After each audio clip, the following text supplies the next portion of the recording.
Hello, friends. If you're curious about the movie 13 Hours, The Secret Soldiers of Benghazi, released in 2016, you're in the perfect place. Don't forget to give this video a quick like, it really helps us out. And if you're new here, hit subscribe to stay updated on all the latest movie deep dives. Let's jump right in. Night falls over a city that once pulsed with promise, its Mediterranean breeze carrying laughter and late-night chatter, its streets lined with olive trees and painted facades.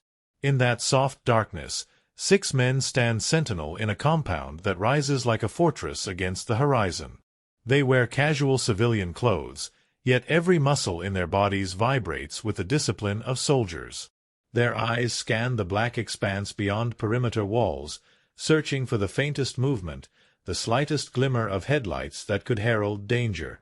This is not a battlefield. It is a diplomatic outpost, a gathering of hope and strategy in a nation still finding its footing after revolution.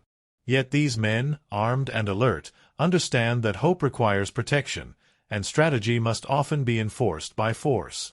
The story unfolds like a ticking clock, each hour marked by distant radio chatter and the hum of generators. We move through the unfolding evening as if drawn along by the whine of static and the creak of metal gates. A diplomat settles into his quarters, weary from meetings that map the future of a fragile democracy. Back at the annex, the security team prepares rifles, calibrates scopes, and reviews maps bathed in the red glow of tactical lamps. There is a camaraderie here, shared glances, clipped jokes, the ritual clatter of magazines loaded with rounds. Yet beneath the surface banter lies an undercurrent of tension. They know they are vulnerable, that their mission to support peace makes them a beacon for those who believe violence is the only language capable of swaying politics. And so they stand watch, hearts braced for the storm they suspect is gathering on the wind. We glimpse the first hints of unrest as Humvee headlights slice through the darkness on a nearby road. A convoy of local militia vehicles rumbles past, silhouettes of armed men visible against billowing dust. The security men tense, fingers brushing triggers, but the militia veers off into the night. They exchange wary nods. The men in the convoy could be allies or potential adversaries. Today's friends might be tomorrow's enemies, in a landscape where loyalties can shift at the turn of a phrase. As the vehicles disappear, silence falls again, the only sound the whip of the wind through barbed wire and the distant bark of guard dogs. Dawn greets the compound in a palette of pink and gold. Light crests the walls, illuminating the 6 warriors as they emerge for their morning brief. Over strong coffee, they lay out the day's schedule. Meetings, patrols, maintenance checks. The air carries both warmth and trepidation, for every sunrise could bring celebrations, or attacks. They are the invisible shield between diplomats and militants, a wall of resolve that few outsiders ever see. Yet we, as viewers, feel the weight of their responsibility, carried in the furrowed brows and the way they cradle their weapons even in moments of seemingly benign routine. Then the storm breaks. The first explosion rattles the walls, a thunderclap that shatters calm and propels the story into frenetic motion. Walls shudder, windows crack, and alarms pierce the air as the attack unfolds. Flames blossom in the distance, and the compound transforms into a crucible of chaos. Through the haze of smoke, the men move with precision and purpose, covering each other, scooping wounded comrades from collapsed doorways, returning fire with a cold efficiency born of survival training. We track them through corridors of dust, their breaths ragged, the red glare of tracer rounds sketching arcs against ruined plaster. In the midst of the inferno, heroism gleams through the carnage. A tall security chief dashes into the open to drag a fallen teammate behind a shattered wall, shielding him from incoming fire with his own body. Another, rifle raised, picks off attackers scaling nearby rooftops, his voice calm as he calls out coordinates over the radio. We feel every heartbeat as they sprint between cover points, each footfall echoing on shattered concrete. The cinematography plunges us into the fray, tilting with every explosion, widening in slow motion when a comrade falls, focusing on the faint rise and fall of chest heaving beneath flak jacket. Time bends, becoming elastic under the pressure of life and death. Amid the gunfire and smoke, we glimpse the first twist. A command arrives to stand down. Communication lines, frayed by damage and confusion, send mixed orders. Some men hesitate, torn between duty and protocol. Does one obey distant voices or follow the urgency in his own gut? In that split second, loyalties fracture and choices weigh like lead in their souls. Should they wait for backup that may never come, or strike out to rescue those still trapped under debris? The friction between bureaucracy and bravery crackles with moral electricity, raising the stakes beyond bullets and explosions. This is not just a firefight, it is a crucible that tests honor itself. Then comes the decision that defines the rest of the narrative. The team elects to volunteer for a rescue mission beyond the compound walls, into the heart of danger, where any misstep means death. They pile into a lightly armored pickup, hearts pounding, weapons cocked. The city streets greet them with eerily silent buildings, ruins of what once were safe havens. Scorched vehicles line the roads. Broken glass twinkles like malevolent confetti. Each intersection holds the potential for ambush. They press forward, headlights cutting through the gloom, torches illuminating the shattered faces of frightened civilians who peer from half-collapsed doorways. In these moments, the film reveals its thematic core. The price of service, the fragility of order, the thin line between protector and aggressor. Their radio crackles again, a voice choked with pain directing them toward the besieged diplomatic mission. The journey twists through narrow alleyways that offer both cover and deadly traps. A wrong turn could funnel them into a kill zone. Yet they move as one organism, each man anticipating the other's steps. In one breathtaking shot, the camera circles the moving pickup, giving viewers a 360-degree panorama of destruction, a living map of conflict. When the vehicle screeches to a halt, they leap out and fan into firing positions, corner by corner, clearing the way with synchronized precision. The choreography of that sequence, so taut with urgency, feels almost balletic, even as it remains relentlessly brutal. Inside the mission's ruined lobby, the scene shifts to close-up portraits of fear, a diplomat clutching a tattered briefcase, his eyes wide with disbelief, a local guard trembling behind half-eaten sandwiches. The soldiers enter with steel determination, their voices cutting through the haze. Secure the civilians. Provide medical aid. They sling bodies onto stretchers, apply tourniquets with trembling hands, and shield the non-combatants as nearly invisible attackers swirl around them. In the Annex's command room, the six gather around a digital map, lit by the glow of screens. Lines trace movement of friendly forces and potential reinforcements. They shout terse updates over the radio, requesting air support and medical evacuation. Outside the windows, the compound's walls bear fresh scars, scorch marks on concrete, pockmarks from shrapnel. In the dim lamplight, each man's face shines with exhaustion and determination. They share a brief moment of silence, an acknowledgement of the carnage survived and the dangers yet to come. The radio crackles again, voices distant and urgent. Enemy forces are regrouping. They steel themselves for another night of defense, knowing that the dawn they fought for may still be on borrowed time. As the story of 13 Hours, the Secret Soldiers of Benghazi surges into its relentless climax, the remaining defenders steel themselves for a night of reckoning. The compound's walls still smolder from the day's onslaught, embers glowing like angry eyes in the gloom, and 6 men, some injured, all exhausted, stand sentinel once more. They know that the fight is not yet won. The air, cool with ocean breeze, tastes of sand and spent gunpowder, and every shadow might conceal another wave of attackers. They begin by securing the perimeter before darkness fully settles.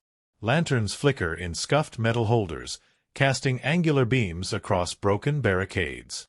2 operators take up overwatch positions on rooftops, scanning rooftops and empty alleys while their comrades distribute medical supplies to the wounded. Each makeshift bandage is wrapped with trembling hands, each whispered word of reassurance cutting through dread. Beneath the surface calm of these rituals lies a taut nerve, the knowledge that, in mere hours, reinforcements will attempt to reach them, if they can hold out until then. As the first stars appear, a breakthrough crackles on the radio. Air support is inbound, but coordinates must be confirmed. The men huddle around a battered laptop. The screens glow, illuminating faces lined with fatigue and determination. Fingers fly across the keyboard, mapping out the designated landing zone on a courtyard half-choked with rubble.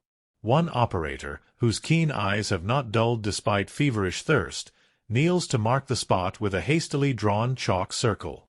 It is a gesture of hope, and of calculated risk, for helicopters descending into a kill zone must dodge both obscured tripwires and enemy fire. Soon after, the eerie drone of rotors drifts over rooftops, a promise of salvation that quickens their pulse. They shift into position, rifles up, bodies low, eyes darting beneath night vision goggles adjusted for starlight. A distant call rings out. "This is Blackjack 6, we have a medevac arriving, clear the LZ." The courtyard door bursts open, and they sprint across pocked asphalt, dragging stretchers and covering wounded with trembling courage.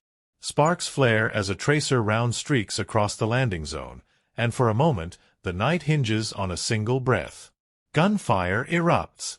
The enemy, having anticipated evacuation efforts, storms the courtyard with renewed ferocity. Armed militia pour from side alleys, their silhouettes framed in muzzle flashes. The defenders pivot on their heels, returning fire with a ferocity born of necessity. The courtyard becomes a crucible of close-quarters combat. Steel buttstocks clash, rounds pepper concrete walls, and the thrum of rotor blades fuses with the staccato of short bursts. In the chaos, one of the medics, already weakened by shrapnel, stumbles, and a young security operator throws himself between the medic and oncoming fire, pulling him to cover. In that instant of sacrifice, the rescuers find their own survival at stake.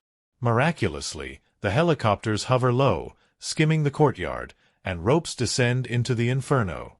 Two more soldiers sprint forward, hoisting the wounded one by one into the churning downwash. Each man who leaps into the sling lifts a piece of the night's terror off the survivors. A broken body, a crying civilian, a security chief dragging his own bloodied leg. The gunmen append overturned crates for cover, pinning back the defenders with precise bursts, but the evacuation presses on. Finally, the last stretcher disappears into the maw of the aircraft, and the rotors pitch up in retreat, carrying away the living and the dying alike. Silence falls once more, heavy and haunted, broken only by the distant hum of departing choppers. The courtyard reeks of cordite and spilled blood. The survivors, 4 men, their bodies fresh graves of pain, crawl to lean against shattered walls, each grappling with the adrenaline crash. One presses a trembling hand to his ear, trying to recall the radio crackle that confirmed extractions. Another checks his watch, as if marking time will hold the next assault at bay. They exchange nods of both relief and dread, for a mission savaged by violence cannot end until they themselves leave these ruins. Suddenly, the radio crackles, flash traffic, extraction on hold. New intel indicates insurgents massing west of your position. Reinforcements have been diverted. The words drop like stones in their gut. Their lifeline has been severed. The men glance at one another, chest heaving.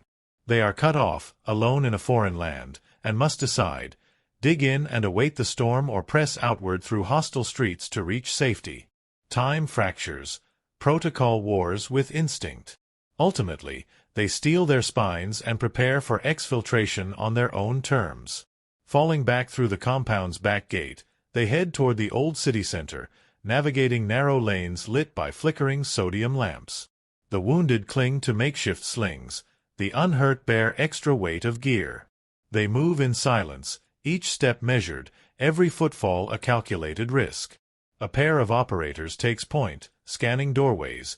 2 bring up the rear, weapons trained on their companions' flanks. Dust swirls beneath their boots, and the distant silhouettes of destroyed homes loom like mournful sentinels. Each building could be a sniper's nest, each turn a trap. They sling bodies onto stretchers, apply tourniquets with trembling hands, and shield the non-combatants as nearly invisible attackers swirl around them. Each burst of gunfire punctuates a heartbeat, each order echoes like a lifeline. Here, the narrative intimates the futility of war, a line of defense that can never fully separate innocent and guilty, ally and adversary. Yet amid the horror, glimmers of humanity flicker. A young interpreter, hands stained with blood, cradles a frightened child, murmuring soothing words in soft Arabic, while a scarred sergeant offers her a stoic nod of reassurance.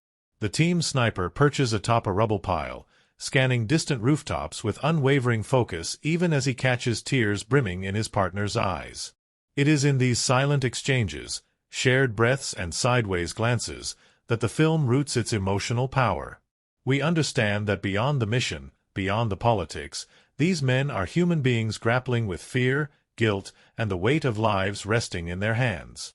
The plot kicks into high gear again when reinforcements arrive, but not the kind anyone expected. A group of unidentified armed men appears on the horizon, and tension snaps as both sides raise their weapons. Communication, once a lifeline, becomes a double-edged sword. A wrong phrase, a misheard accent, and friends could become foes. In those charged seconds, the film teases another major twist. What if those who come to help bring more danger than salvation? The soldiers position themselves between diplomats and potential rescuers, scanning faces for clues. An uneasy standoff stretches into eternity until recognition flickers, a handshake, a familiar insignia, a whispered name, and relief tempers suspicion. But the moment's sharp edge leaves a scar. Trust, once broken, is not easily mended. As dawn bleeds into day, the final showdown approaches. The attackers, emboldened by confusion, mount one last assault on the election observers housed within the diplomatic complex. The security team rushes back into the breach, forming a human shield around those they have sworn to protect. Gunfire rattles overhead, mortars echo in the distance, and the chemistry of chaos tightens its grip. In a heart-stopping sequence, the tall security chief leaps atop a makeshift barricade to draw enemy fire away from a crumbling stairwell where civilians attempt escape. His armor thunders as rounds strike and ricochet, and we hold our breath as he parries each attack with a grimace of resolve. Then, with the precision of a final chess move, the sniper takes aim at the head of the assault force. His crosshair steadies for a heartbeat that stretches into eternity before the shot rings out. The enemy falters, an instant of vulnerability that shifts the battle's momentum. From that fissure, the defenders surge forward, driving attackers back into the labyrinth of blasted streets. The camera breaks into a series of quick cuts, a grenade arcing through smoke, a medical team hoisting a wounded veteran into a stretcher, the sergeant's hand gripping a radio as he calls for extraction. The rhythm of these edits mirrors adrenaline itself, swift, brutal, unrelenting. But just when victory seems within grasp, the ground shakes beneath another explosion, a final, devastating blow that rattles every soul. A massive IED detonates at the compound gate, sending debris tearing through the air. Bodies are thrown, screams tear into the haze, and the screen swims with dust and blood. In that crucible of destruction, the survivors cling to one another, forming a brittle circle of survival. They gather wounded and civilians alike, weaving a human chain toward the waiting convoy that promises escape. Each man bears scars, some visible, some etched into memory, and the air trembles with grief and relief. In the film's aftermath, scenes drift across embers and dawn's pale light. The compound lies in ruins, but among the wreckage stand those who lived. We follow them as they carry the wounded to waiting helicopters, as they pause to salute the fallen, and as they raise a tattered flag that flutters in the breeze. Their faces, streaked with soot and tears, reveal unspoken questions. Was it worth it? What price does humanity pay for duty? Yet as they mount the choppers and ascend above a battered city, the camera tilts upward, offering a view of rooftops scarred by conflict but still linked by power lines and satellite dishes. Even here, amid destruction, life endures. And in that fragile endurance lies the film's final revelation. Courage is not absence of fear, but the choice to stand against it, to bear witness, and to protect hope even when hope seems lost. This journey, from quiet patrols beneath moonlight to the crucible of an unwavering defense, reveals more than a series of firefights. It immerses us in the raw texture of service, the way fear lodges in muscle memory, the agonizing weight of command decisions, the camaraderie forged in moments of shared peril. It teases us with moral ripples, forcing us to ask whether lines drawn on maps ever capture the true divisions between right and wrong. And it delivers twists not as gimmicks but as reminders that in war, certainty is the first casualty. So keep your eyes on the horizon of this tale, because every viewing, every heartbeat it evokes, peels back another layer of sacrifice, loyalty, and the relentless pursuit of protection in a world that, despite its shadows, still yearns for light. A violet dusk settles over the Libyan coast, and 6 men stand atop the low wall of a compound that feels miles from home, their silhouettes dark against the dying light. They've spent the day in rehearsals, scouting routes, poring over maps, calibrating rifles, and quizzing one another on exit strategies. Now, with nothing but the wind to break the hush, they exchange silent nods. Each carries the weight of a mission that began with impossible optimism.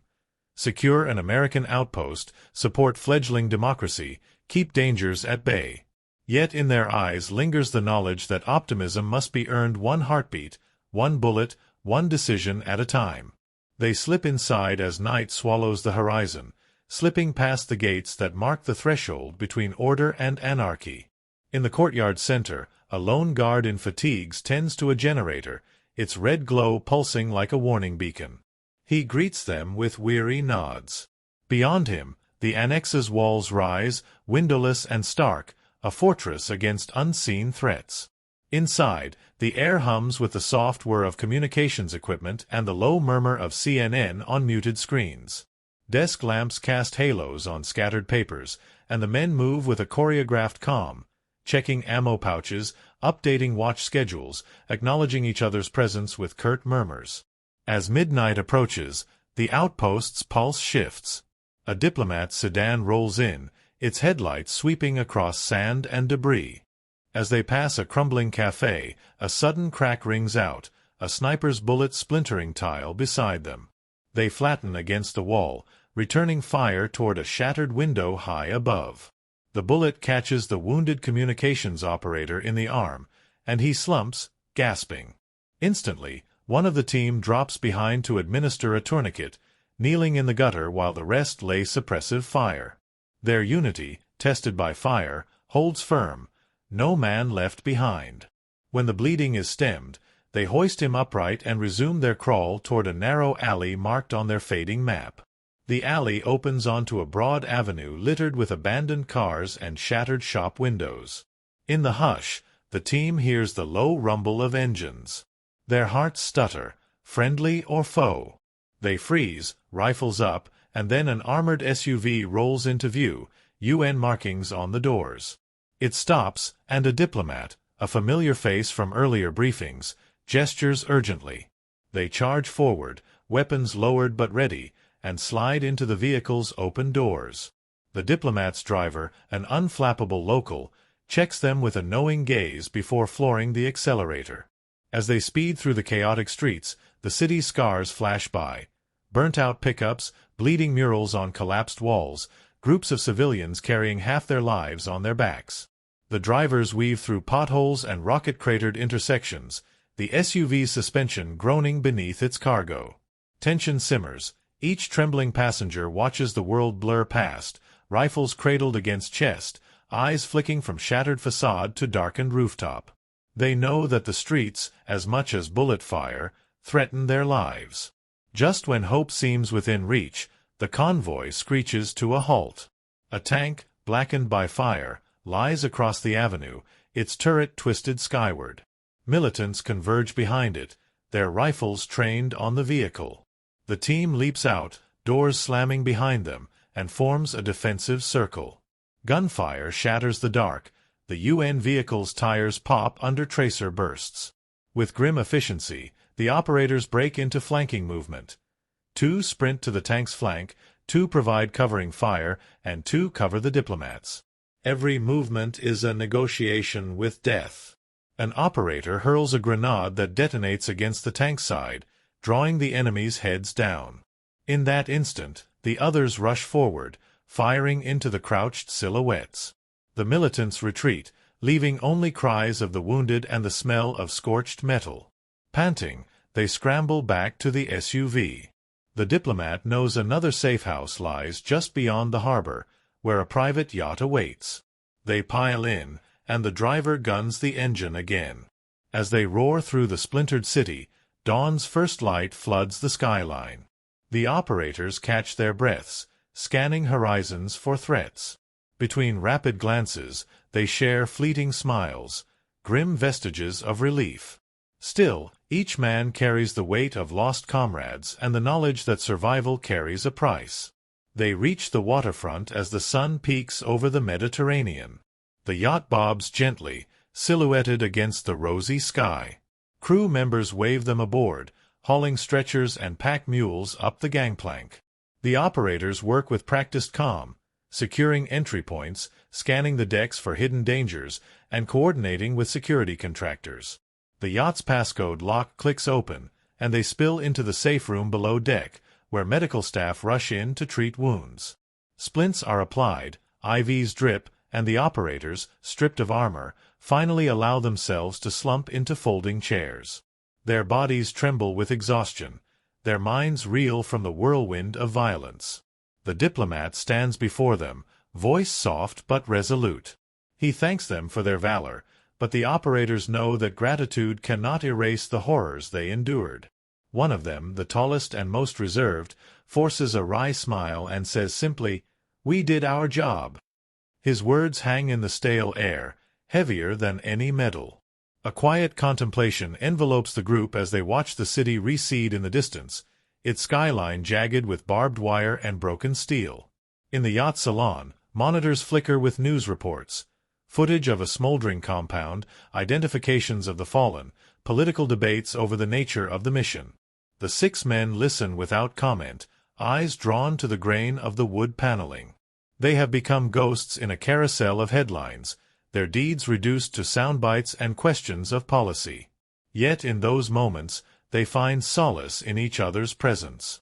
A medic pours them coffee, bitter, dark, necessary. One operator raises his cup in a silent toast.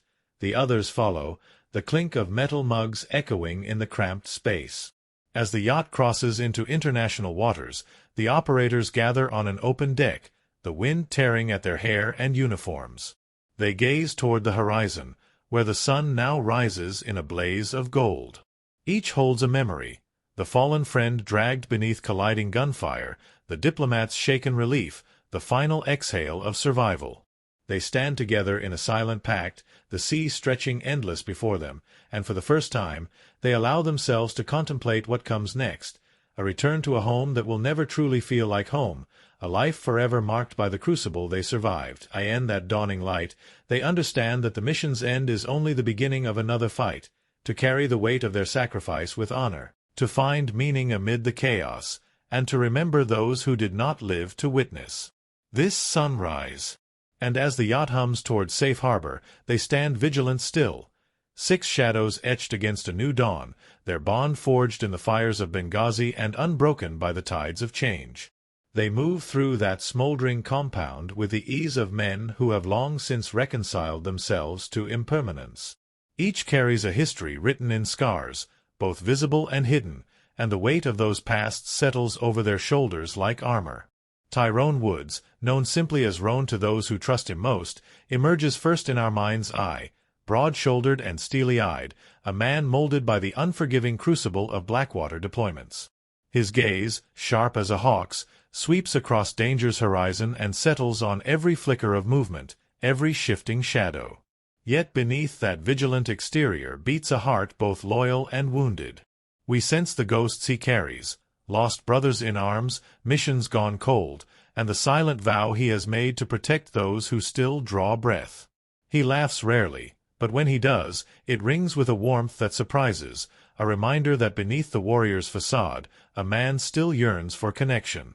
Jack Silva moves alongside him, lean and contemplative, a former Marine whose decision to join the Annex's security team felt less like a career move and more like answering a call he could not ignore. His hands cradle his rifle as though it were both tool and talisman, each touch an echo of routines honed under desert suns and nighttime skirmishes. Yet his most potent weapon is his empathy, a willingness to see beyond the immediate threat and perceive the fear in each local face, the confusion in fleeting alliances. Silva's sharp intelligence surfaces in quiet exchanges over tactical maps, in the slight tilt of his head as he weighs risks against the human cost.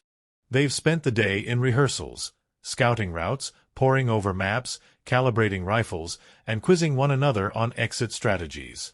Now, with nothing but the wind to break the hush, they exchange silent nods. Each carries the weight of a mission that began with impossible optimism. Secure an American outpost, support fledgling democracy, keep dangers at bay. Yet in their eyes lingers the knowledge that optimism must be earned one heartbeat, one bullet, one decision at a time. They slip inside as night swallows the horizon, slipping past the gates that mark the threshold between order and anarchy. In the courtyard center, a lone guard in fatigues tends to a generator, its red glow pulsing like a warning beacon. He greets them with weary nods. Beyond him, the annex's walls rise, windowless and stark, a fortress against unseen threats. Inside, the air hums with the soft whir of communications equipment and the low murmur of CNN on muted screens. Desk lamps cast halos on scattered papers, and the men move with a choreographed calm, checking ammo pouches, updating watch schedules, acknowledging each other's presence with curt murmurs. As midnight approaches, the outpost's pulse shifts. A diplomat's sedan rolls in, its headlights sweeping across sand and debris. The team, known only by first names, assembles to brief him. Over bad coffee and stale dates, they outline patrol plans, intelligence updates, and contingency measures. The diplomat, tall and calm, absorbs their words with an inscrutable gaze.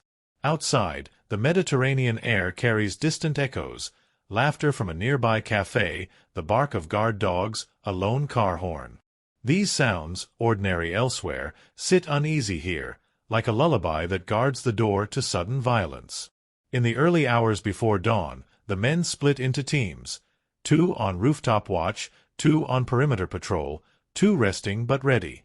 A crescent moon glints off corrugated rooftops and rusty water tanks. The rooftop pair, rifles cradled, scan the empty streets below.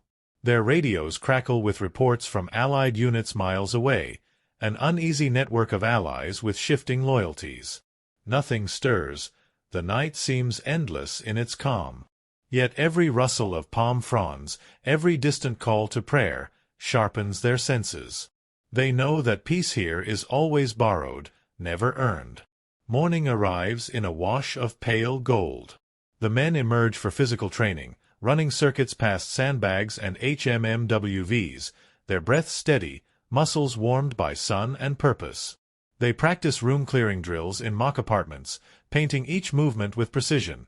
Entry, sweep, cover, extract. Their instructor, a veteran with ice-blue eyes, issues curt critiques.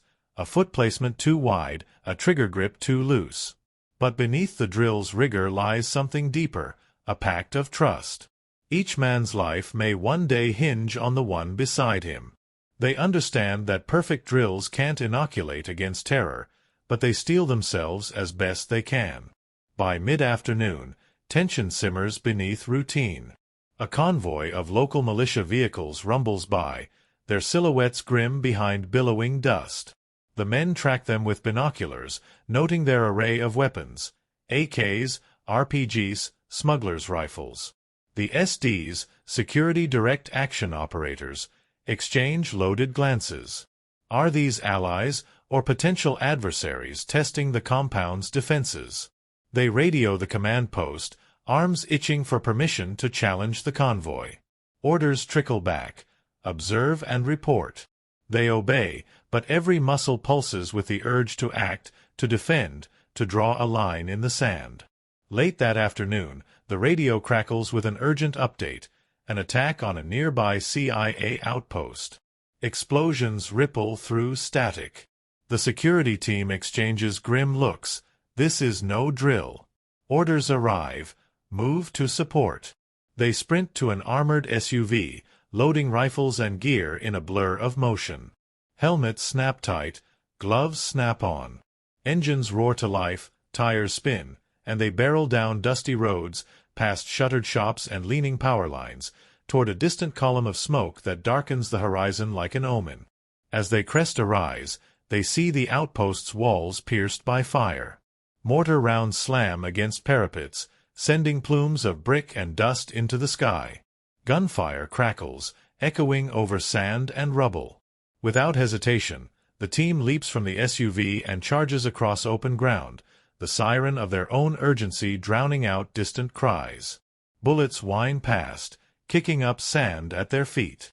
They dive into foxholes hastily dug by the outpost's defenders, slapping magazines into rifles and returning fire with staccato bursts. The compound quakes under sustained attack, every heartbeat feels pulled tight like a bowstring. Inside the besieged outpost, the men fight beside CIA contractors, silent professionals in camo gear. They coordinate by hand signals. Cover left, suppressing fire, stack up, breach. Each movement is seconds born of training, but seconds can cost lives. A mortar tube strikes a bunker, collapsing its roof in a rain of concrete.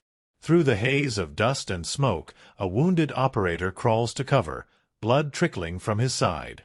One of the six, a towering figure whose laugh once filled the annex with warmth, drags him back to safety, pressing a tourniquet against the wound with hands that tremble despite adrenaline.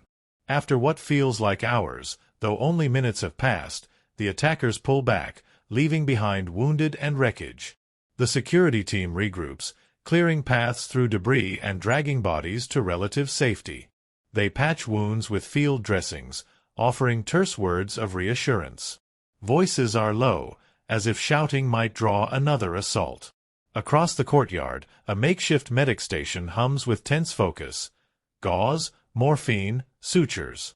The air tastes of sweat, gunpowder, and resolve. With dusk approaching again, orders come down. Escort the wounded and any civilians still trapped to the annex. The team forms a protective cordon, rifles raised, scanning the tree line. They move in pairs, each step echoing across broken tile and twisted fencing. A battered sedan appears around a corner, carrying a delegation of terrified Libyan volunteers, faces etched with fear and gratitude. The security operators usher them to cover, shielding them from stray gunfire. Every movement is lit by the amber glow of setting sun, every shadow a question of whether safety or further ambush lies ahead. Night deepens as they approach the annex's battered gates. The perimeter lights flicker weakly, casting jittery halos over coils of barbed wire. The team reverses roles. Those who led now become the last line of defense. They stand shoulder to shoulder, rifles shouldered, scanning for breaches. Behind them, the wounded and civilians hurry inside, guided by medics and diplomats. A sigh of wary relief ripples through the defenders, but tension remains taut. They know the long hours of this battle are far from over. Each carries a history written in scars, both visible and hidden, and the weight of those pasts settles over their shoulders like armor. Tyrone Woods, known simply as Roan to those who trust him most, emerges first in our mind's eye, broad-shouldered and steely-eyed, a man molded by the unforgiving crucible of Blackwater deployments. His gaze, sharp as a hawk's, sweeps across danger's horizon and settles on every flicker of movement, every shifting shadow. Yet beneath that vigilant exterior beats a heart both loyal and wounded. We sense the ghosts he carries, lost brothers in arms, missions gone cold, and the silent vow he has made to protect those who still draw breath. He laughs rarely, but when he does, it rings with a warmth that surprises, a reminder that beneath the warrior's facade, a man still yearns for connection. Jack Silva moves alongside him, lean and contemplative, a former Marine whose decision to join the Annex's security team felt less like a career move and more like answering a call he could not ignore. His hands cradle his rifle as though it were both tool and talisman, each touch an echo of routines honed under desert suns and nighttime skirmishes. Yet his most potent weapon is his empathy, a willingness to see beyond the immediate threat and perceive the fear in each local face, the confusion in fleeting alliances. Silva's sharp intelligence surfaces in quiet exchanges over tactical maps, in the slight tilt of his head as he weighs risks against the human cost. When the compound walls shudder under attack, his determination boils over into protective ferocity. But in the rare lulls, we glimpse a man burdened by the question of why he still stands when so many have fallen. Chris "Tonto" Paronto brings a different heat to the group's dynamic, a rugged intensity tempered by mischievous humor and unshakable faith in his comrades. The lines around his eyes deepen not from age but from laughter shared in mess halls and the gravity of lives he has rescued.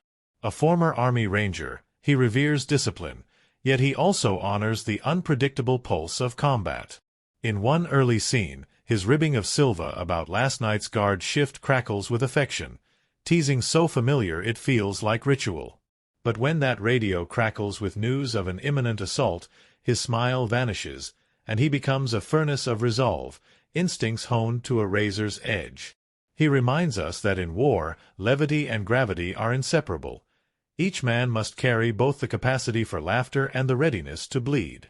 Mark Oz Geist stands apart in stillness, the grandfather's hands of conflict etched into his posture. His calm steadiness anchors the team, a reservoir of hard-won wisdom cultivated during tours in the most volatile corners of the globe. When chaos unfurls around him, he becomes an island of composure, issuing orders in low tones that carry the weight of certainty. Yet within that calm simmers a fire, a sworn protector whose care for the diplomats under his watch transforms duty into devotion. In his brief, determined nods and the precise way he reloads magazines, we see a man whose life has become a sacred pledge to shield the defenseless. His loyalty is a fortress so solid that even the deepest betrayals of politics cannot breach it. Glenn Boone Doherty, with his boyish grin and surveying gaze, brings to the ensemble a blend of technical prowess and spirited optimism. An ex-Navy SEAL turned CIA contractor, he views each mission as a problem to solve, a puzzle of enemy movements, structural vulnerabilities, and communications blackouts. His laugh, quick and easy, surfaces in quiet moments as he jokes about missing his morning surf back home. Yet his heart beats to a deeper rhythm, a passion for protecting fellow Americans crossed with a mournful longing for the beaches he once rode. When the compound shakes under mortar fire, Boone's stoic countenance cracks only enough to reveal the raw determination that carries him back into the fray, time and again, shoulder to shoulder with the men who have become his family. In the swirl of heat and gunfire, Doug "Dex" Harper emerges as a counterpoint of youthful energy and urgent compassion. A former Marine with a reporter's curiosity, he grips his camera as he would his rifle, seeking truth amid chaos. When he risks his life to document events at the Annex, it is not an act of bravado, but a testament to a deeper creed, that the story of these 6 men must be told, that their courage demands witness. His presence reminds us that in every war, there are storytellers who lay down their own safety to preserve the memories of others. His eyes, wide and earnest, absorb every detail, the huddle of operators checking each other's gear, the far-off glint of a mortar's arc, the terse tenderness with which a wounded comrade is bandaged. Through his lens, we learn that heroes are made not only in the shouting cadence of orders, but in the silent resolve to endure. Across these men's lives threads an unlikely thread of brotherhood, forged not by blood but by shared peril and shared belief. They entered that desert compound as individuals, each with his own demons and doubts, and became a seamless unit, instinct and trust intertwining until they moved as one body. In the early morning hours, before the storm, they each reveal quirks that humanize them.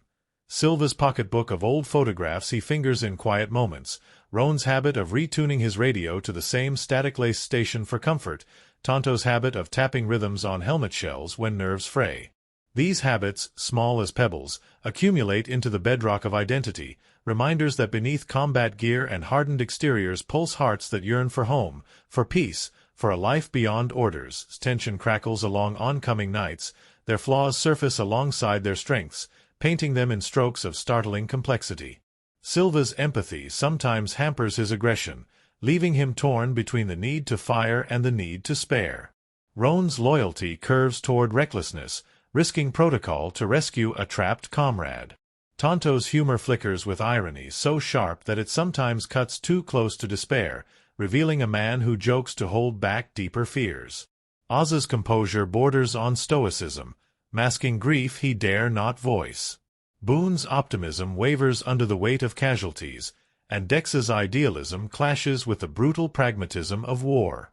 Yet it is precisely these contradictions that define them, not as paragons of heroism but as humans who fight, bleed, and laugh in equal measure. When the compound trembles under attack, their true selves crystallize.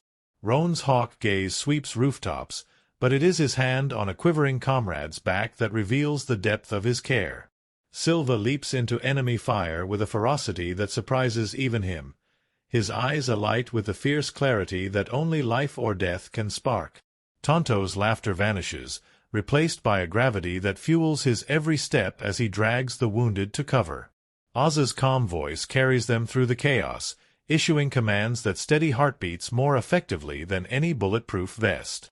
Boone's technical mind deciphers the enemy's formations in real time, and Dex's camera captures the raw truth, a visual testament that will outlast the flash of gunfire.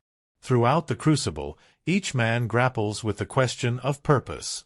They did not choose glory, they answered a call bigger than themselves.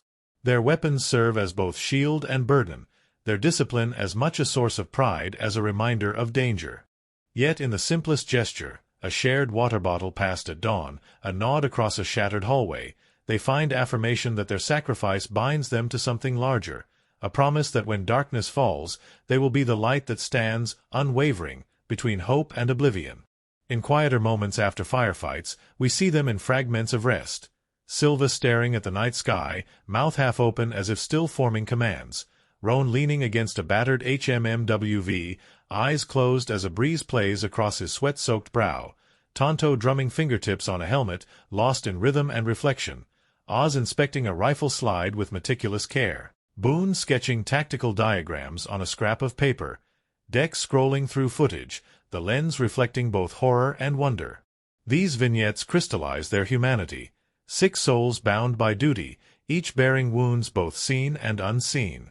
By the time their ordeal reaches its harrowing climax, their bond has become something nearly sacred. When a command directs evacuation, each man reacts not with solitary resolve but with a shared determination to ensure that every brother makes it aboard the choppers, that no one is left to fade among the ruins. They form a human chain, hoisting wounded comrades onto litters, shielding civilians with their own bodies, even as enemy fire dances across the courtyard. Their footsteps echo in synchronized cadence, every stride in service of the promise they made to stand together, even when the ground trembles. When at last they step into the rotor's downwash and rise above the shattered city, they leave behind more than walls and rubble. They carry with them the weight of choices made in split seconds, the relief of seeing each other alive, the grief for those who did not live to join the exfiltration. Their faces, streaked with dust and tears, reflect not just exhaustion but a fierce pride that they held the line when lines were all that stood between order and oblivion. Back on safe shores, in moments free from protocol and the unrelenting hum of generators, they find themselves changed. Silva's empathy grows deeper, enriched by the knowledge that compassion can exist amid carnage. Roan's loyalty repurposes into mentorship for new recruits, teaching discipline alongside heart. Tonto's humor finds new notes of gratitude, laughter becoming an anthem of survival. Oz's calm broadens into advocacy for those left behind, turning stoicism into action. Boone's optimism blends with realism, forging strategies that honor both fact and faith. Dex's storytelling becomes a mission, ensuring that the truth of their sacrifice remains etched in public memory. In the quiet aftermath, they linger in each other's company, sipping coffee in sunlit rooms far from desert dust, sharing silent glances that speak of shared trauma and undying brotherhood. They may return to civilian lives, but the memory of those nights will shadow every rifle range, every veteran's reunion, every moment of whispered prayer. For in those crucible hours, they discovered that heroism is not a grand gesture but a sequence of tiny choices, choices to stand, to shield, to move forward when fear screams to flee. And so they remain, 6 men bound by fire and faith, each carrying a piece of the compound in their souls. Their names become a testament to courage. Woods, Silva, Paronto, Geist, Doherty, Harper, 6 outlines etched against the dying embers of conflict. Their character resides not in medals worn or commendations given, but in the unseen moments of selflessness that flicker like stars in the dark. In honoring their story, we reflect on the fragile promise that binds us all, that when darkness falls, a stand can be made, and in that stand, humanity endures. They first touched down on the Mediterranean island long before cameras rolled, greeted not by the usual fanfare of a movie set but by the hum of desert winds funneled through narrow Maltese alleyways.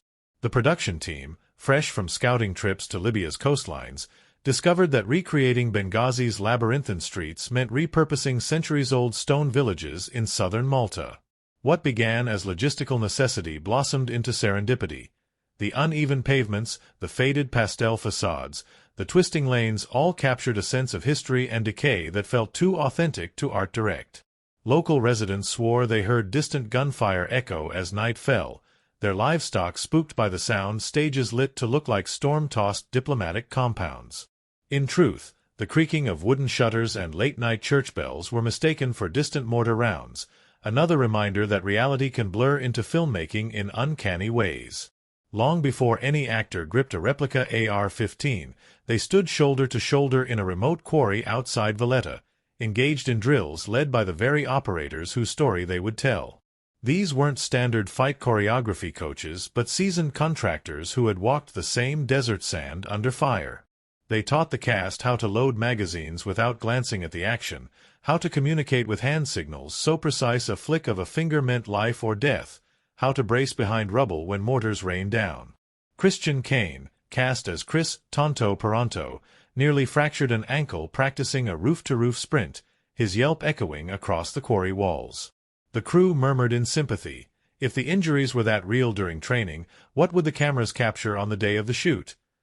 On one searing afternoon, the special effects team rigged a series of controlled detonations to simulate an IED blast at the compound gate. The plan called for a single, bone-shaking explosion timed with a dust cloud marker.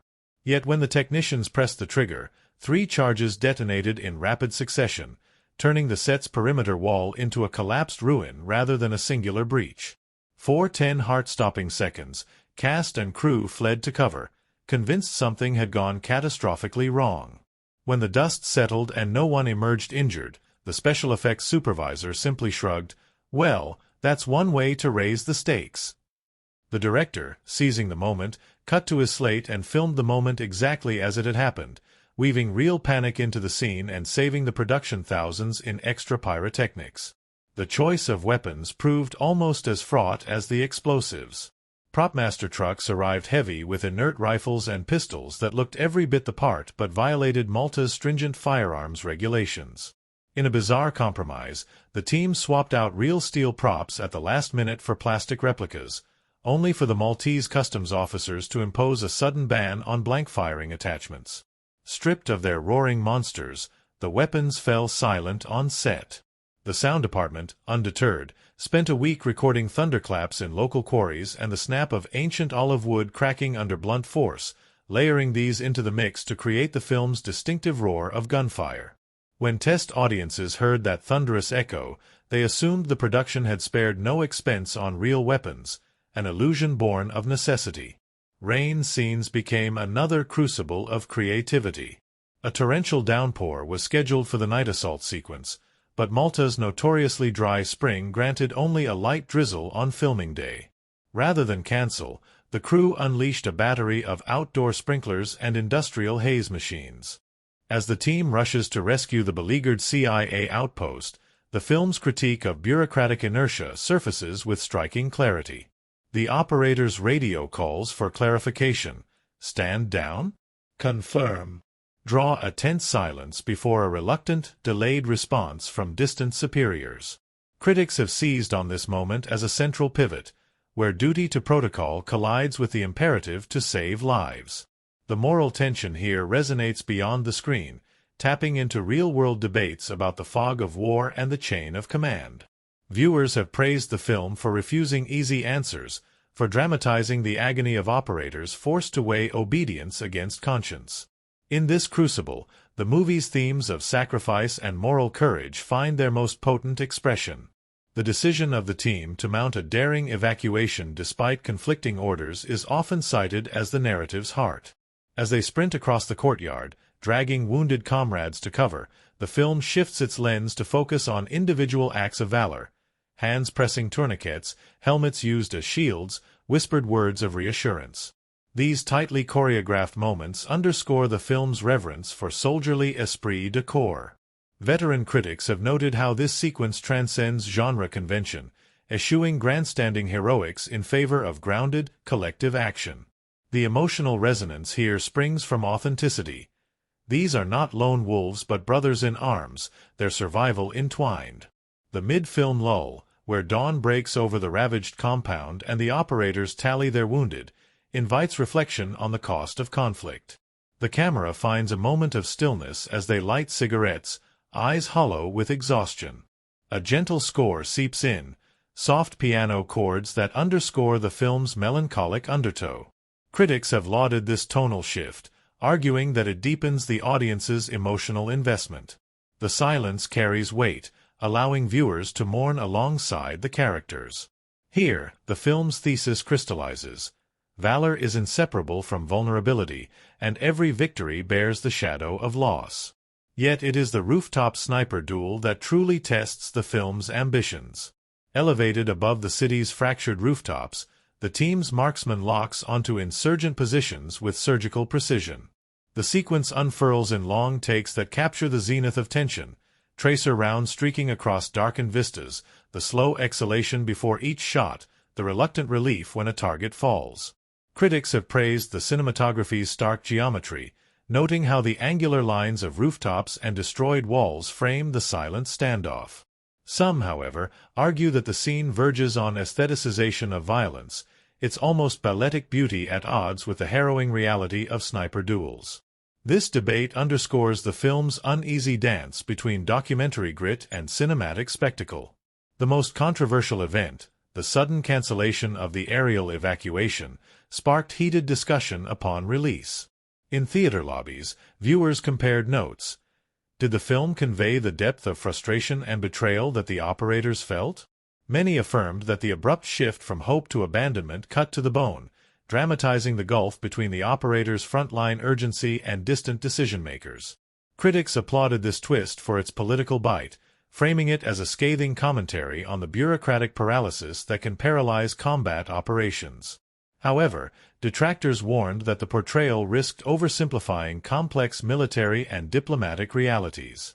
The film, they suggested, walks a fine line between dramatizing historical events and veering into speculative critique. In the nail-biting convoy sequence through Benghazi's shattered streets, the film's technical mastery and thematic stakes converge.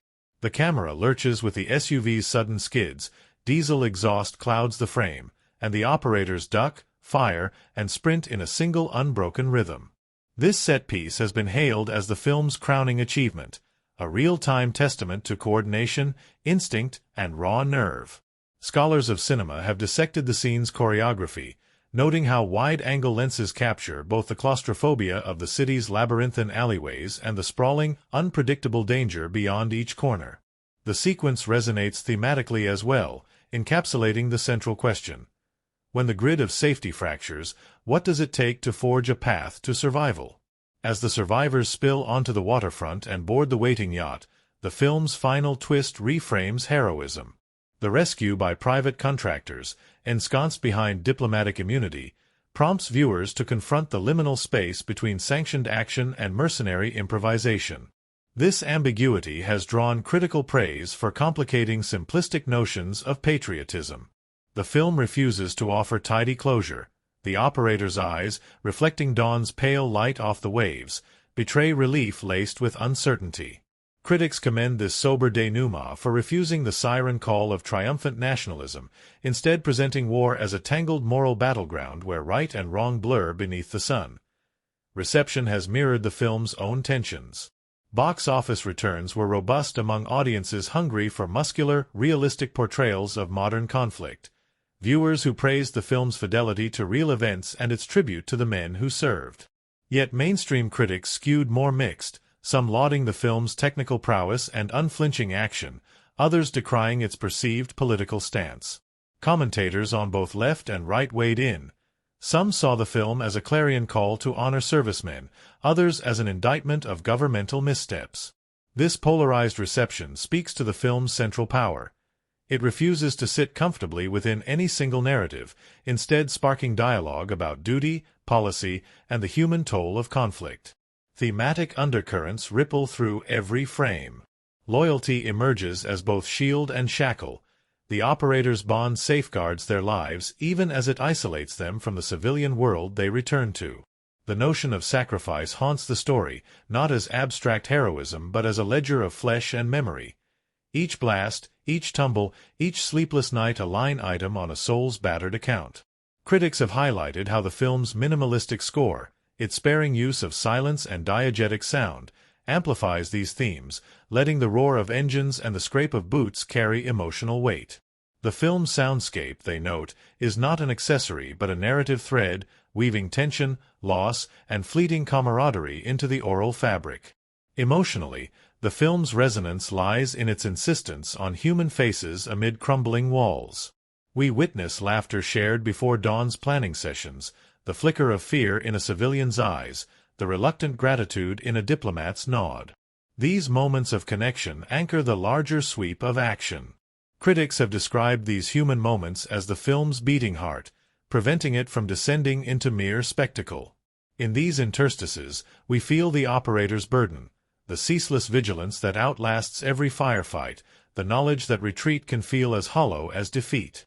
Beyond the theaters, the film's impact has extended into galleries and classrooms. Military academies screen the film to spark discussions on small unit tactics and ethical decision-making in crises.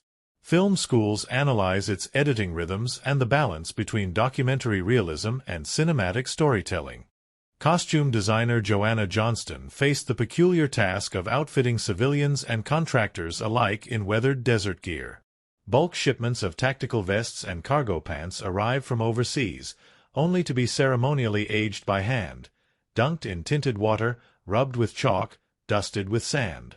Local tailors stitched patches torn apart by sandstorms, while Johnson sourced olive green scarves from Tunisian markets to drape over shoulders.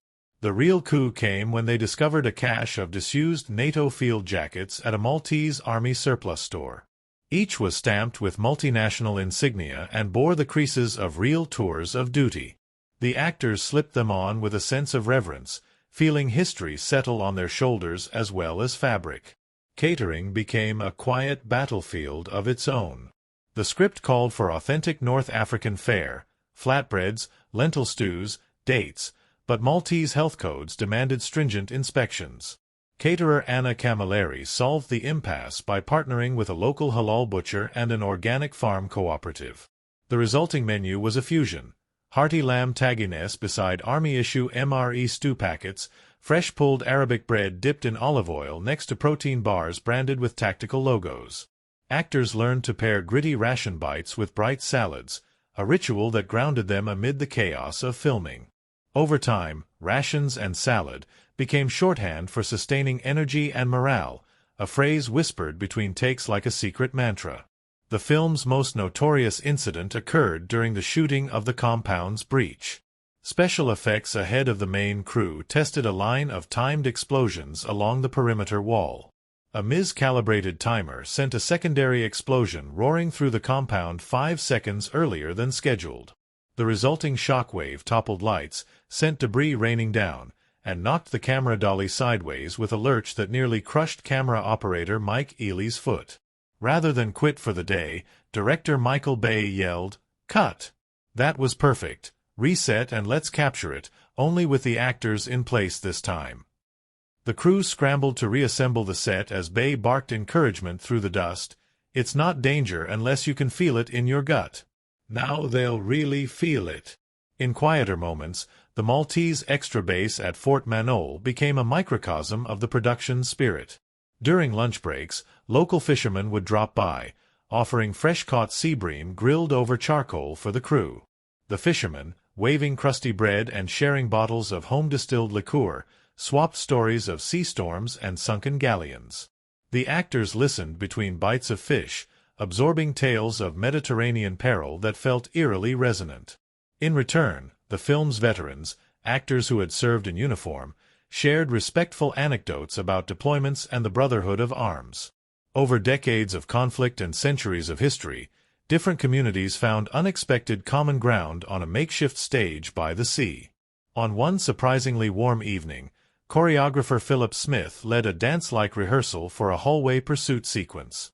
He had studied footage of military parades and ballet pirouettes, blending them into a kinetic routine that emphasized both stealth and grace. As the 6 leads darted through faux corridors, sliding behind dropped crates, pivoting in low stances, lights flickered overhead in staccato bursts. When a stray bat swooped through the set, circling in the artificial gloom, it froze everyone mid-dive before fluttering off, as if adding its own performance. The bat's cameo became legend, a spontaneous flourish that Smith described as nature's choreography, reinforcing the unpredictable wildness that lurks beneath every ordered plan. As shooting wound down, the final day dawned with an impromptu demonstration of solidarity. The production arranged for cast and crew to visit a local veterans' home, where retirees from Malta's own storied past greeted them with framed photographs and medals. The operators, in their gear, sat shoulder to shoulder with grizzled men who had marched in past wars. Cameras recorded the meeting. Tears, laughter, the passing of memories like watches handed from one generation to the next. It was an unscripted coda that mirrored the film's own themes: valor, kinship, and the unbroken chain of service that transcends borders.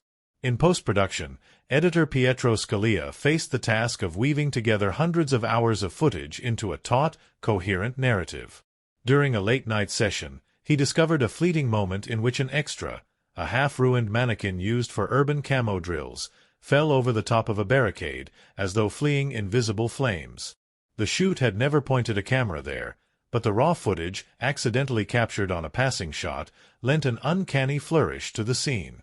Scalia slipped it into the final cut, a blink-and-you'll-miss-it detail that, when audiences later spotted it, sparked an online cult debate. Was it an intentional Easter egg or a ghostly apparition of the city's own trauma? The debate raged, an ironic echo of the film's own interplay between planned spectacle and the unpredictable details of reality. Finally, as the premiere in Los Angeles rolled out its red carpet, the cast emerged from black cars under a canopy of flashbulbs. Christian Kane, his tactical vest swapped for a sleek tuxedo, paused to pull out a time-worn campaign coin and slip it into the hand of his co-star. Behind him, Alberto Ammon and David Denman offered wry smiles, swapping stories of their favorite on-set mishaps. The director, Michael Bay, beamed at the throng, grateful for the crew's daring and the city's unexpected generosity. In a final testament to the production's journey, the Maltese Prime Minister, moved by the film's respectful portrayal and economic impact, presented the team with a ceremonial key to Valletta, an honor no Hollywood blockbuster had ever before earned. Amid those flashing cameras and hurried interviews, the most enduring legacy of the production remained the stories whispered in quieter corridors, of hidden panels and collapsing walls, of phantom bats and misfired detonations, of ration packs and grilled sea bream, of time-stamped errors that became artistic triumphs. These tales, carried off the island on the backs of returning planes, fused with the film's fictional narrative to create something richer, a testament to the alchemy of filmmaking, where meticulous planning collides with the unpredictable magic of chance, forging a story that endures far beyond any staged explosion or scripted line. In every crack of mortar fire, in every bead of sweat on the actor's brows, one senses the echoes of these production insights, reminders that behind every frame lies a world of ingenuity, camaraderie, and delightful surprise. In the pale prelude of dawn, the compound sits perched on a wind-swept ridge overlooking a restless sea, its high walls a silent promise of sanctuary and its rough-hewn stones stained by generations of salt and sun. The camera begins here, gliding across jagged rooftop parapets and the tangle of sandbags that edge every breachable point, as though searching for footprints left by unseen watchmen. In this opening shot, the place itself becomes a character, a brooding sentinel that will witness both the ordinary rhythm of day-to-day duty and the sudden, violent rupture of siege. Every crack in the plaster, every rusted bolt, whispers of bygone storms and skirmishes, reminding us that safety here is an illusion perched delicately atop ancient foundations. As sunlight spills across the courtyard, the cinematographer shifts to naturalistic hues, pale gold spilling onto warm limestone, hands brushing across dusty crates, leather helmets gleaming with heat. The soft focus on these everyday textures evokes a world held in fragile suspension, where coffee cups sit on metal tables as forebodingly as grenades on blast mats. In this sequence, the lens lingers on the chipped paint of a generator, the fraying edge of a canvas tarpaulin, the slow drip of water from a leaky spout, small details that conjure the sensory reality of life behind fortified walls. Here, the setting offers its first paradox. A place meant for calm becomes charged with latent menace. Moving beyond the compound walls, the film reveals the city's fractured veins, alleyways lined with shuttered storefronts, facades peppered with pockmarks from stray rounds, stray cats slinking among the rubble. The camera adopts a wounded-eye perspective, tilting between low-angle shots of collapsed archways and wide vistas of smoke-swirled rooftops. These visual juxtapositions breathe mood into every frame, close-ups of cracked tiles and distant panoramas of chaos, intimating how personal peril and broad conflict merge in a single heartbeat. In one unforgettable shot, a stray breeze stirs a tattered red flag above a bombed-out mosque, the camera holding on its rippling folds as if time itself hesitates before the inevitable tempest. Interiors deepen the contrast. Inside the Annex's command room, sterile fluorescents spill over long tables strewn with maps and radios. The cinematographer chooses a harsh, high-contrast palette, steel blues and ghostly whites that wash the operators' faces in clinical clarity. Edges are sharp, shadows minimal, suggesting a world ruled by data and protocol. As supplies shift from tactical gear to medical kits, the setting's icy discipline underscores the moral gravity lurking beneath routine reports. Every chart and clipboard becomes a vigil for lives yet to be lost, and the constant hum of air conditioners echoes the low droning anxiety in the men's hearts. By nightfall, the film casts the same spaces in a new light, literally. Amber sodium lamps outside the compound doors flicker like trembling beacons, their imperfect glow framed by drifting smoke machines and rigged fog hoses. The cinematographer harnesses this chiaroscuro to sculpt human forms into silhouettes framed against walls of molten shadow. Wide shots capture the men assembling in tight formation before venturing into the dark beyond, rifles raised, goggles gleaming. In these moments, the boundary between sanctuary and abyss dissolves, and setting yields to tone, foreboding as thick as the midnight air, urgency as stark as the clip-click of magazines loading. When the first mortar slams into the courtyard, the camera follows the operators in kinetic single takes, tracking through dust-choked corridors, pivoting around overturned furniture, zooming in on shuttered eyes and clenched jaws. Explosions become brutal punctuation marks, each detonation accompanied by a low-frequency rumble that seems to vibrate the very frame. Editors intercut these roving shots with stills of fractured stone and shaking hands, crafting a visual language of shock and determination. In this crucible of movement, setting ceases to be static backdrop and becomes a dynamic participant, walls trembling, floors buckling, lights flickering, tied intrinsically to the character's desperate fight for survival.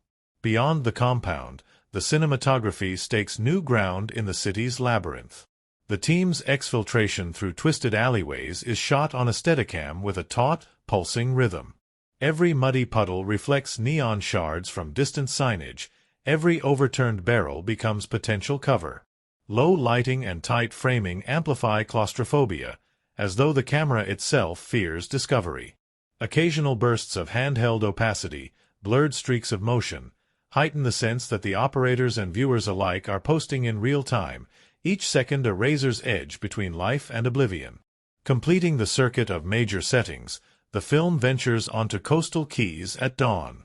Here, the palette softens into bleached pastels, the hush of pale sky, the gentle wake of seawater lapping concrete. A wide panoramic shot captures the battered compounds giving way to open harbors, where a lone yacht bobs, its white hull a fragile refuge amid rippling turquoise. The contrast with gunmetal courtyards and urban decay speaks to the film's thematic arc. Escape is never pure sanctuary, and safety wears the scars of journey. In these seaside scenes, the camera drifts with a calm serenity that belies the narrative's urgency, allowing the men, exhausted, wounded, to catch their breath, if only for a moment etched in golden light. Throughout, color grading underpins emotional currents. The daytime world of operations bleeds into cold desaturation, reinforcing the operator's emotional numbness.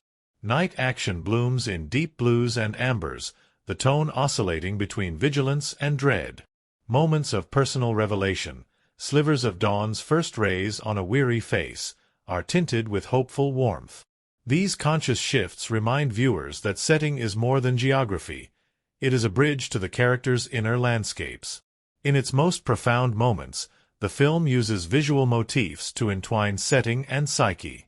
Mirrors in the command room multiply faces as they confer over evacuation plans, suggesting the fracturing of identity under duress. Reflective puddles in the courtyard capture tracer arcs as golden ribbons, merging danger and unexpected beauty. Smoldering rooftops become dreamscapes where silhouettes of operators appear both heroic and vulnerable. Each motif threads back to the core themes: duty, sacrifice, the blurred line between sanctuary and battleground. Sound design completes the sensory tapestry. In quiet courtyards, the scrape of boots across chipped tile rings with startling clarity. Inside, radios hiss with static-laced urgency. Mortars thud like falling anvils, muffled by distance until they explode with visceral force. The sea's lullaby, distant gulls, gentle waves, serves as a haunting counterpoint in escape scenes. Sound bridges link settings. The low hum of generators underpins both command room scenes and desert-swept exteriors, forging continuity amid geographic shifts. Silence, too, is used sparingly but powerfully. The pregnant pause before a breach, the hush that follows a fallen comrade's final breath. Production designers and location scouts weave authenticity throughout. True-to-life tactical maps are layered atop real satellite imagery. Local Maltese streets hide panels and scaffolds beneath layers of sand and plaster. Every sign, every poster, every chipped door handle is rendered with documentary precision. In the tents doubling for safe houses, hand-painted logos and scuffed canvases bear the weight of unspoken backstories, inviting skilled viewers to trace the arc of conflict through these mise-en-scene flourishes. Beyond the bricks and mortar, setting extends to human geography. The film stages encounters between operators and frightened locals in market stalls painted with regional patterns. It juxtaposes the unguarded smiles of children playing in half-reclaimed courtyards with the grim determination of uniformed men. These juxtapositions deepen the narrative's emotional resonance, reminding viewers that conflict plays out not in sterile arenas, but amid vibrant human communities caught in its crossfire. By interlacing these varied visualization strategies, the film crafts a cohesive world that pullates with authenticity and thematic gravity. Each setting, compound interiors, blistered city streets, quiet harbors, becomes a chapter in the story's unfolding, a stage for character revelation and moral reckoning. Cinematography, production design, lighting, sound, and editing converge to sculpt mood and tone, guiding us through shifting currents of calm, chaos, resolve, and heartbreak. In the end, the places the operators traverse are more than backdrops. They are crucibles of meaning, pressing the weight of duty and sacrifice onto every frame, every heartbeat, every wary glance cast across desert sands and coastal dawns. They began arriving at the quarry before first light, turning off engines and stepping onto cool limestone dust as though sneaking past a sleeping giant. The sun would not rise for hours, but already the air thrummed with anticipation as the stunt team and the operators' turn trainers huddled around piles of gear. Injured props master Luca had cut his hand the day before while testing a blast panel, and he stood there now, bandaged fist wrapped in a ragged t-shirt, joking that at least this production was keeping him in stitches, both literal and figurative. Laughter broke the quiet, a ripple of camaraderie that set the tone for the week's first challenge, a rooftop chase across uneven platforms carved deep in rock.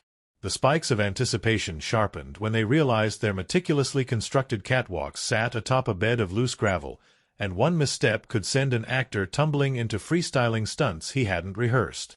Christian Kane volunteered first. Lean and sure-footed from years of martial arts training, He launched himself into the run without hesitation, only to hit gravel that shifted beneath him. He flailed, arms windmilling, before diving into a cloud of dust. For a heartbeat, the crew froze, but then he popped up, guided by muscle memory, landing on both feet before skidding to a halt and saluting the stunt coordinator with mock formality. "That," he panted, "was for the director's cut." Grappling with adrenaline, he complained only of a bruised ego before inspecting his backside for hidden scrapes. The grin he offered when the cameras rolled for real that afternoon, captured on a hidden GoPro, became an unofficial mascot of the shoot, proof that resilience often looks like dust-covered laughter. Lunches at the quarry morphed into impromptu strategy sessions under a sprawling fig tree one of the locals called the General. Its twisted branches stretched across a patchwork of blankets where crew and cast traded sandwiches and intel. Director Michael Bay would swing in late, oversized cup of espresso in hand, surveying the group as if they were chess pieces scattered on a board.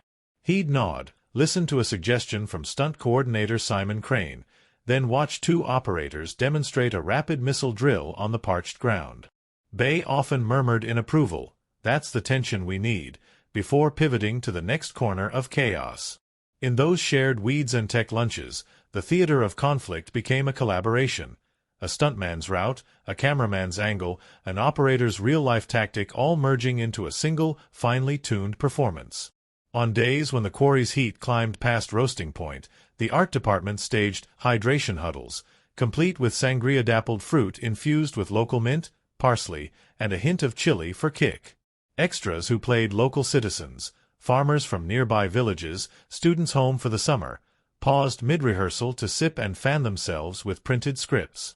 In those moments of respite, a makeshift band formed from the catering staff, belting out Maltese folk songs in a wash of accordions and tambourines. The actors, sweat-soaked and gritty, would step into the circle, sharing mock battles of bravado that dissolved into genuine laughter. It was as though the desert siege they would soon reenact on screen receded to nothing against the living tapestry of community and song. One afternoon, the prop department faced near panic when the crate of realistic ration packs intended for the operators vanished. They spent hours combing every corner of the quarry until script supervisor Maria caught sight of them in the trunk of a production van, mistakenly loaded for a night shoot miles away. By the time the crate was retrieved, the team had staged an impromptu scavenger hunt through the set, and the humor of the mix-up rippled through dailies.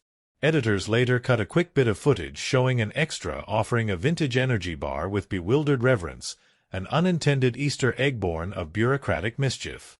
Challenges didn't confine themselves to props or costumes.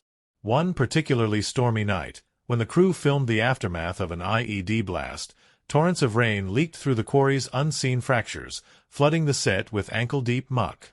The actors, still in full tactical gear, splashed through the slurry between takes, the soggy weight of wet boots and soaked webbing pulling at their spirits.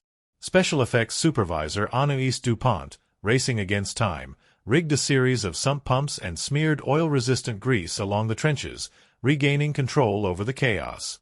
By dawn, the flood receded, leaving behind a slick patina that the cinematographer embraced, thinking it lent a grim authenticity to the scene. What began as a nightmare became a cinematic gift, a setting that mirrored the operator's sense of being immersed in conflict's murk, with every step a reminder that no footing is ever secure. At midday, when the Maltese sun hovered mercilessly overhead, the costume trailer became a refuge of rumpled heat. Joanna Johnston, the costume designer, hung desiccated bandoliers and scorched flak jackets like hideous trophies. One of the wardrobe assistants, Rafila, produced a batch of homemade cooling scarves scented with lavender and rose water, delightful in their novelty but a logistical nightmare when they soaked through in the first dull, dripping hour. Johnston sniffed one and declared it refreshingly incongruent, then reworked the scarves into a new costume piece, a makeshift neck wrap that actors snapped on between takes. On camera, it appeared as a culturally authentic touch, a detail no insider would guess began in a cosmetics trailer. Then there was the talent call that breached protocol. The result was a collision of reality and showmanship. Roof leaps sharpened by parkour leaps, dive rolls tempered by tactical form. The troop's leader, a wiry man named Salvu, grinned when he saw his silhouette in the rough cut. His shirt torn, dust flying, a ghost-like cameo woven into the film's storm of action. Their joy echoed through the editing bay as the realization dawned. Sometimes, the best stunts live outside the stunt sheet. But not everything on set was adrenaline and laughter.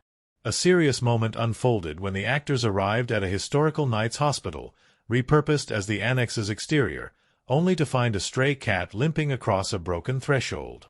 The animal, matted and wary, had clearly been injured. The team rallied.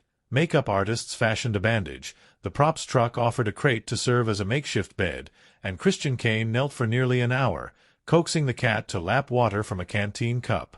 When a local rescue volunteer arrived to transport it to a veterinarian, the entire cast and crew lined up for quiet applause, an unscripted interlude that reminded everyone of the humanity lurking just beyond layered bulletproof glass and explosives. Night shoots brought their own tales of unexpected camaraderie. Under floodlights that turned the quarry into a moonless void, the sound team rigged infrared mics that picked up the soft clinks of gear and the distant hoot of an owl roosting in a crevice. Extras used thermal blankets to ward off the chill as they waited for the all-clear signal. When a generator's diesel line ruptured, spewing fuel into the mud, pups from a nearby village scampered over, drawn by the scent. Crew members scooped them into spare jackets and carried them, of all things, to the craft services tent for scraps of chicken skewers.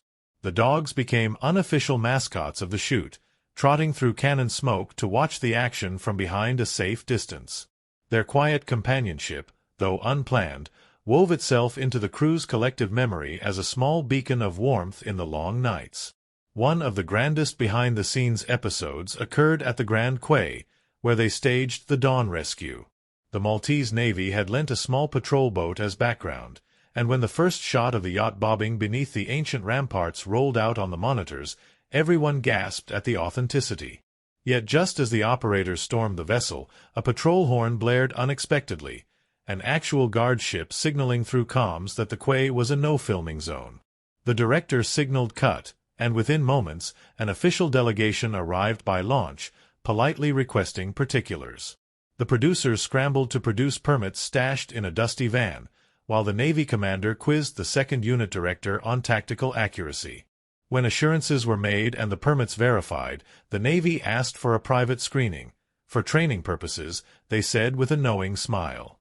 At the end of the evening, both sides agreed the film had honored the reality of maritime security, and the Navy donated flags flown during the final scene to the production as a commemorative gift. In post-production, editor Pietro Scalia faced a ticking clock to assemble the frenetic action into a cohesive whole. He set up shop in a converted chapel whose vaulted ceilings strained to contain booming sound mixes. As he dovetailed footage of the convoy chase with aerial shots, a local organist wandered in, drawn by the chapel's resonant acoustics. The organist improvised a somber chord progression in the background, which Scalia sampled and looped beneath one rescue sequence. Though the organ track never made the final cut, it gave the assembly a meditative pace that helped Scalia find narrative rhythm. After the cut was locked, he gifted the organist a producer credit, an Easter egg so subtle that only those present in the chapel would ever know. When principal photography wrapped, the cast and crew gathered once more at the Fig Tree for a closing barbecue more symbolic than logistical. Mounted policemen on passing patrol waved as plates piled high with octopus stew and roast lamb circulated. Directors and DPs traded high-fives with grips and gaffers. The local extras arrived bearing homemade pastries and bottles of preserved citrus liqueur. As dusk fell, someone lit a single lantern in the fig tree's branches, and the group stood in silent tribute to the days of shared toil. They had built bombed compounds and simulated ambushes. They had lost sleep to explosives tests and rainfall floods, and they had pieced together fragments of history to tell a modern story. Yet in that stillness beneath the tree, surrounded by the wild Mediterranean cicadas, they felt something greater than filmmaking, the fellowship of strangers bound by a singular, improbable journey. Long after the lights went dark on the final set, these stories endured. Chat threads buzzed with photos of makeup tests bleeding into costume racks. Interviews bristled with anecdotes of misfired detonations and stray parkour bombs. The Maltese villagers who had lent their streets to the siege held festival readings of the script under the same fig tree. And the operators whose experiences inspired the tale watched the film's premiere with rapt attention, spotting the real faces and names of their comrades whispered on screen. For everyone involved, those months in Malta became more than craft and challenge. They became a testament to the unpredictable alchemy of creation, where every mishap, every laugh, every moment of shared wonder converged to forge a story that felt as lived-in as any history could be. In the hush before dawn, the compound's walls seemed to hold their breath, as though they, too, sensed the fragile line between safety and collapse. These rough-hewn stones, scored by sandstorms, stained by generations of sweat, stand as monuments to endurance, but they also embody the precarious illusion of sanctuary. In this suspended moment, the film's largest theme reveals itself: the tension between fortress and fissure, between walls that protect and walls that imprison. As the operators move through the courtyard, each footstep echoes against the stones like a heartbeat, reminding viewers that safety is never absolute but always claimed, moment by moment, breath by breath. Brotherhood emerges next, not as rhetoric but as ritual. Early scenes, a shared cup of bitter coffee at first light, the methodical loading of magazines, quiet jokes exchanged between checks of earpieces, transform routine tasks into sacred rites. These moments symbolize an unspoken vow that no man stands alone under fire. When the first mortars slam into the compound, it is this bond that sustains them. One falls, another hauls him behind cover. Their interlocked hands, gripping weapons and wounded limbs alike, become living emblems of solidarity. Here, silence speaks as loudly as gunfire, for the absence of chatter under attack signifies trust woven so deeply that no words remain necessary.